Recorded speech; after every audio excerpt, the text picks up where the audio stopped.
my name is Anne and I'm an illustrator, and this is my next book. It's called Invisible Nature.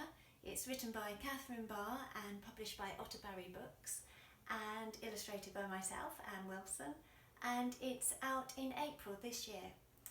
And it describes all the secret world beyond our senses that us as humans can't see.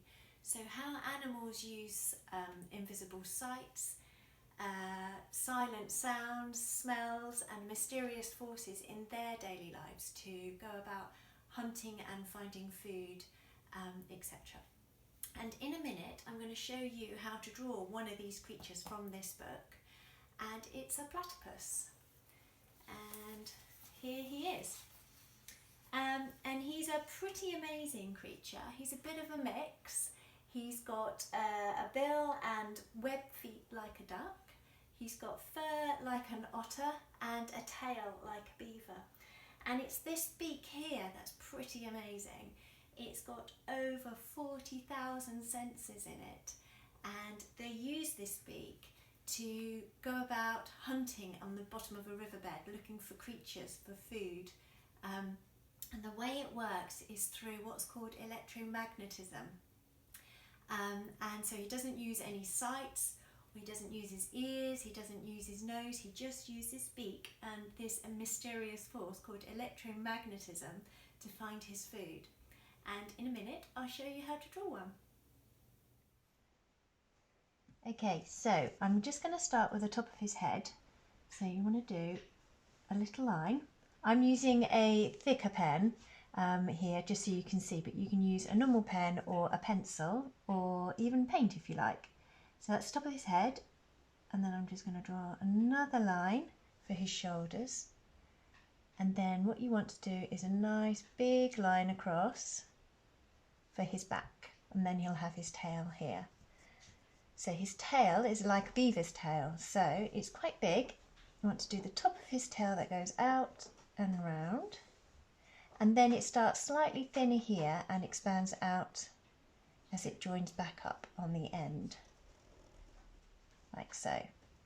Okay, so this is the end where his head is, so his beak's going to be there. So the top of his beak, you want to do a little curve round, and then underneath his head comes down like so. So I'll just extend that line a little bit further. Want to leave a gap for his front arm and then do his tummy, which comes along here. Leave another gap for his back leg and then join up from behind the back leg to the base of the tail, and that will be his body. So then you want to add his front leg, and they're quite thin, around like so, and his back leg.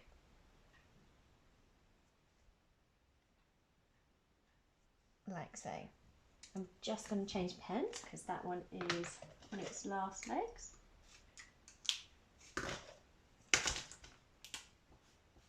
Okay, so he's got web feet, so he's got 5 toes, and you want to join up each toe with webbing in between. So you want to make little curves like this. That's 1, 2, 3, 4, and then 5.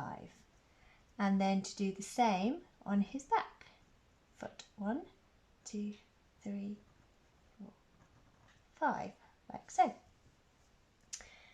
And then we're going to put some claws on in a minute, but I'm going to use a smaller pen. So to do his bill, I want to start at the top here and come out, make a curve round so it's slightly wider at this end, and then join it up from the bottom like so. And I'm just going to put a line across for some detail there. But he needs to see where he's going, so I'm just going to do at this point a little spot right there. Okay, then I'm just going to do the legs on the back on his other side, which is a bit tricky, so you won't see all of the leg, they're going behind the body. So I'm just going to do a little line here and here for his front leg, and again put some toes on, so 1, 2, 3, 4, 5 there, and 1 on the other side for his back leg. So line just coming out the top there and there, and then join each toes up like so. So 5 of those.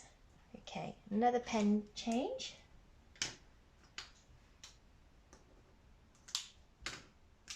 This one should do it. And this is a much thinner pen, so I'm just doing a thinner pen for some smaller details. So the claws go on the end of each toe like so. And he needs those so that he can dig in the riverbed and also make burrows in the side of the river. So they go on the end of each of those toes that you've just drawn. And at the front.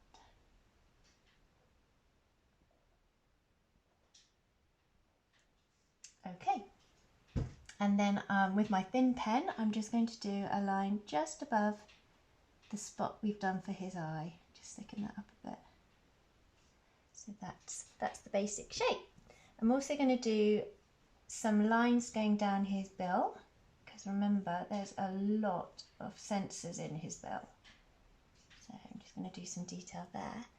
And then the last thing to do is his fur. So that keeps him warm in cold waters. But what I'm going to do is lots of little lines like this, all over, starting from his head down to his tail. And all of the lines are going to go in the direction of his fur. So when I come and do some down his legs, they'll be going in the direction of his legs, like this. And I'm going to keep going until he's covered.